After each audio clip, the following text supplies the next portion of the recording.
United Nations Convention on the Law of the Sea, Article 228. Suspension and restrictions on institution of proceedings. 1.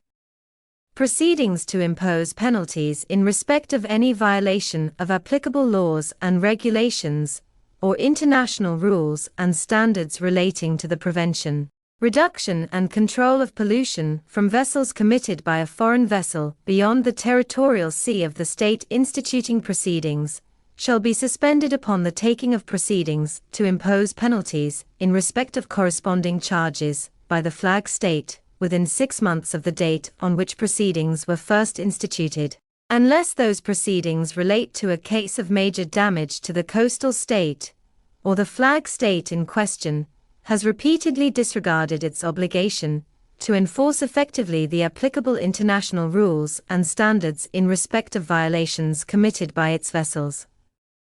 The flag state shall in due course make available to the state previously instituting proceedings a full dossier of the case and the records of the proceedings, whenever the flag state has requested the suspension of proceedings in accordance with this article. When proceedings instituted by the flag state have been brought to a conclusion, the suspended proceedings shall be terminated. Upon payment of costs incurred in respect of such proceedings, any bond posted or other financial security provided in connection with the suspended proceedings shall be released by the coastal state. 2.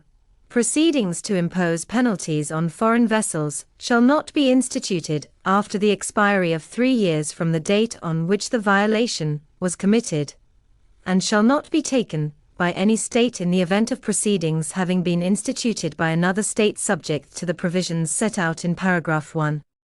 3. The provisions of this article are without prejudice to the right of the flag state to take any measures, including proceedings to impose penalties, according to its laws irrespective of prior proceedings by another state.